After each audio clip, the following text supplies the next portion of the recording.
हमना Islamic kid TV. किस्से अंबिया। आज की कहानी में हम देखेंगे एक अजीम नबी की जिंदगी, हजरत मूसा अलैहिस्सलाम की। वो नबी जिन्होंने जालिम फिरौन के सामने सिर्फ एक लाठी और अल्लाह पर भरोसे के साथ हक का पैगाम पहुंचाया।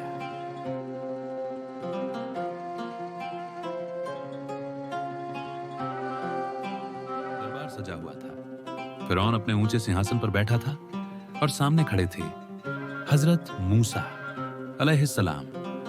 फिरौन ने घमंड से कहा, मूसा बताओ, तुम्हारा खुदा क्या कर सकता है? कौन सी ताकत है उसके पास? हजरत मूसा अलैहिस्सलाम ने सुकून से जवाब दिया, मेरा रब अल्लाह है, वही आसमानों और जमीन का मालिक है, और अगर अल्लाह चाहे तो ये लाठी अभी के अभी जिंदा सांप बन जाएगी। दरबार में सन्नाटा छा गया। हर नजर मूसा अलैहिस्सलाम के हाथ में पकड़ी लाठी पर टिक गई और सब हैरान होकर इंतजार करने लगे। दरबार में सबकी नजरें जमी हुई थी। फिरौन के दरबारियों, जादूगरों और सैनिकों के चेहरे पर हैरानी थी। फिरौन ने हंसकर कहा, अगर सच में तुम्हारा अल्लाह इतना ताकतवर है तो दिखाओ हमें अपना चमत्कार।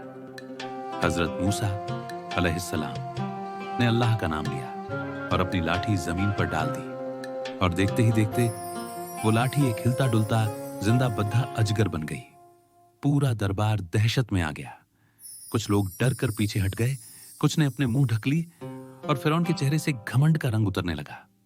मगर फिरौन बोला, ये तो जादू है, मेरे जादूगर भी ये कर सकते हैं। उसने अपने जादूगर बुलाए। उन्होंने रस्सियां और लाठियां फेंकी और वो भी सांप जैसा दिखने लगे। लेकिन हजरत मूसा अलैहिस्सलाम का अजगर उन सबको एक एक करके निकल गया। दरबारियों की आंखें फटी रह गईं, जादूगरों के दिल कांप उठे। उन्होंने सच समझ लिया और सजदा में गिरकर कह दिया, हम मूसा और हारून के रब पर ईमान लाए। ये सुनकर फिरौन क्रोधित हो उठा और बोला, अच्छी, मैं तुम सबको सजा दूंगा क्योंकि मैं ही तुम्हारा रब आला हूं। दरबार में अब सन्नाटा छा गया था। फिरौन के चेहरे पर गुस्से की लकीरें साफ दिख रही थी। उसने जोर से अपनी तलवार की मूठ पर हाथ मारा और चिल्लाया, मूसा, ये सब तेरे जादू का असर है, तू हमारे लोगों को भटका रहा है। हजरत मूसा अलैहिस्सलाम ने अजगर को पकड़ा तो वह फिर से लाठी बन गया, जैसे कुछ हुआ ही ना हो। हजरत मूसा अलैहिस्सलाम ने नरमी से कहा, नहीं फिरौन, ये जादू नहीं, ये अल्लाह की निशानियां हैं जो तेरे सामने उसकी कुदरत दिखाने आई हैं। फिरौन गुस्से से कांप उठा।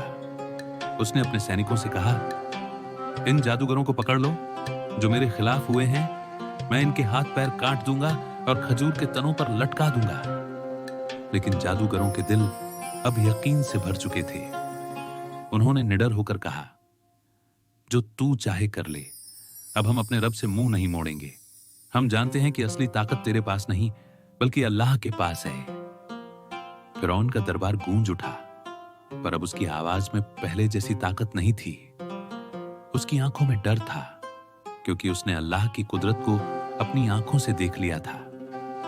उस दिन दरबार में सबको मालूम हो गया कि जहां जुल्म की हद पार होती है, वहीं से अल्लाह की रहमत की शुरुआत होती है। फिरौन का चेहरा गुस्से से लाल हो चुका था। वो अपनी गद्दी पर खड़ा होकर चिल्लाया, मैं ही मिस्र का रब हूं, मेरे अलावा कोई खुदा नहीं। लेकिन हजरत मूसा अलैहिस्सलाम शांत खड़े थे। उनके चेहरे से नूर की किरणें फैल रही थी। उन्होंने कहा, फिरौन, तेरी ताकत सिर्फ इस दुनिया तक है, मगर मेरे रब की ताकत आसमानों और जमीनों तक है। दरबार में सन्नाटा और गहरा गया। सैनिक, अमीर और दरबारी सब कुछ पल भर के लिए रुक गए। जादूगरों की बातें सबके दिलों में उतर चुकी थी। अब हर कोई सोचने लगा, क्या सच में मूसा अलैहिस्सलाम का रब ही असली मालिक है?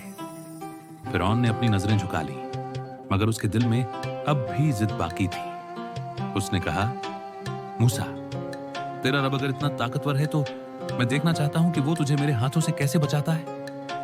मूसा अलैहिस्सलाम ने सुकून से जवाब दिया, मेरा रब हमेशा अपने बंदों की हिफाजत करता है। और ये कहकर उन्होंने दरबार से बाहर रुख किया। उनकी चाल में कोई डर नहीं था, सिर्फ यकीन, सब्र और अल्लाह पर भरोसा। उस दिन पूरी मिस्र में एक बात फैल गई, जिसके साथ अल्लाह होता है उसे कोई फिरौन झुका नहीं सकता।